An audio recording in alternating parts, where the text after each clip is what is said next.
All right, week 10, bin 3, the problem child.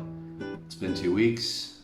Worms settled very nicely after I mixed in the additional bedding and compost, so let's dig in and see.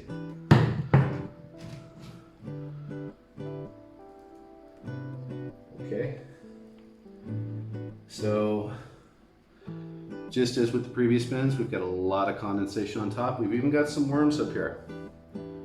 Unlike the other two, we do have some worms in the lid here. Just, in fact, let me rephrase that, just one worm, okay? We also, apparently, we got some guys up here on the side. We got two right here. Okay, it's okay. Hey, listen, this is a lot better than the way it was a few weeks ago. So, okay, we got some guys up here on the side. That's all right. I don't see much in the way of mites, fruit flies a little bit, but you know what I do see is some really absolutely gorgeous looking castings, just as with the other two bins. And well, as we dig in, we'll find out. Let's see how we did here in the center. Looks like our feeding zone is pretty well consumed. That's a great sign.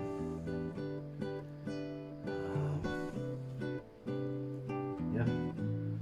I mean, bin 1, we saw some seeds from the cucumbers. I don't see any. I didn't in bin 2, and I don't hear in bin 3.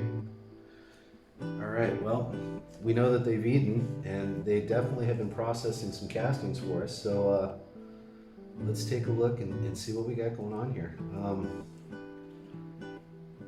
It's you know, much like bin 2, it's comes together kind of like moist sand and then crumbles apart very easily. It's a very good moisture content. That's not bad at all.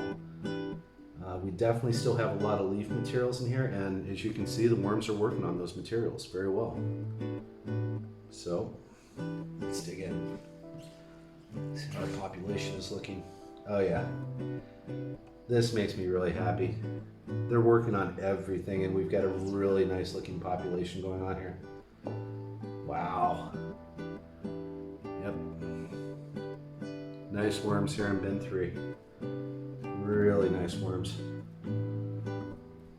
I've got one of my subscribers who said he was rooting for bin 3. Well, I tell you what, your rooting has helped because they look really good.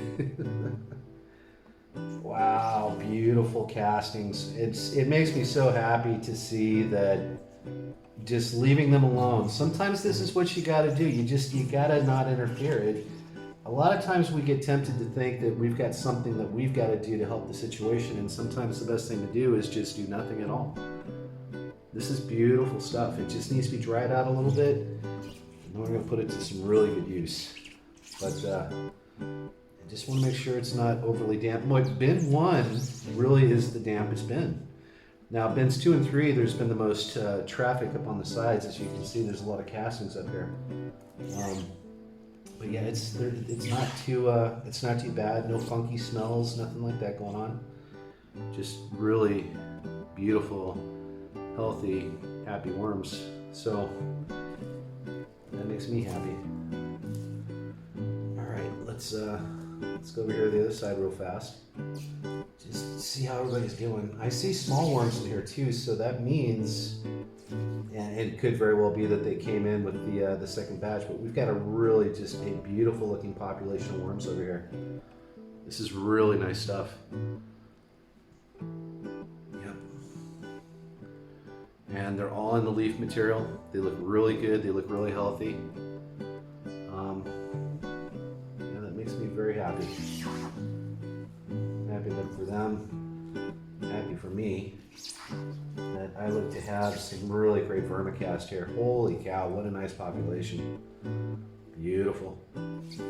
I did the best I could to spread them out amongst all 3 bins after that second batch came in, especially after those events with things just getting too hectic. But I never did really determine if what we had here was an acidic issue. I just didn't even bother. I just said I'm going to treat it as if that's the case.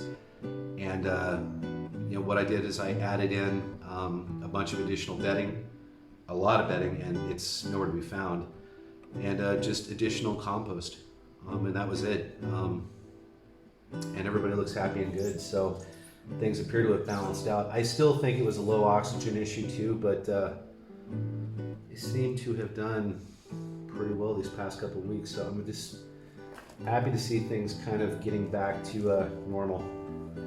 By that I mean they're doing their thing. They're eating the food that they're given, and their numbers look good.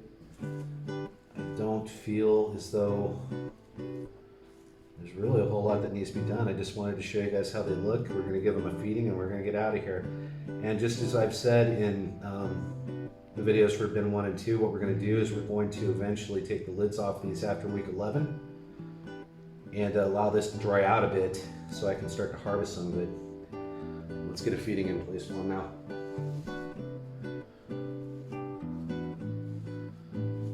Brown napkin. Let's put the rice in first.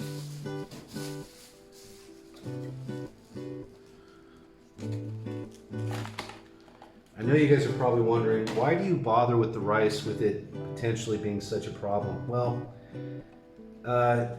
it's a carb that I have a lot of, and I know that's a horrible excuse, but really, it's really not overly dangerous to use unless you're adding it by yourself. Like that one time I added it all by itself with barely anything else. That's when it can really become a problem. But this amount right here, with additional foods in colder weather, is very manageable with these worms. Very manageable. Plus, you know, African Nightcrawlers really like the carbon materials more than even the nitrogen materials, and so rice is a carb, but it does heat up. You got to be careful with it. But that right there, that's fine. That's not a problem at all. They can manage this perfectly.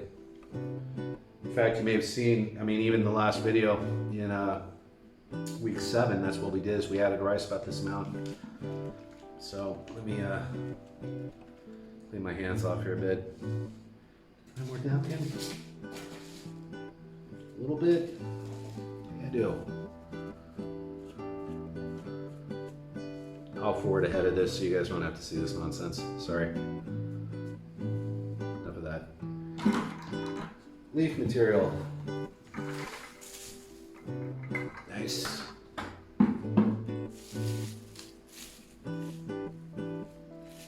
Okay. Check back in a week. And at that point, we are going to take the lid off all the bins and allow these materials to dry out. I am just very happy to see bin 3 finally starting to settle down. It looks really good. And I want to really thank you for joining me today. Please like and share this video if you would. If you haven't subscribed to my channel yet, I would really hope that you would. And hit the bell notification icon so you can be alerted to when I upload new content. And wherever you are in this world today or tonight, you take care. Bye for now.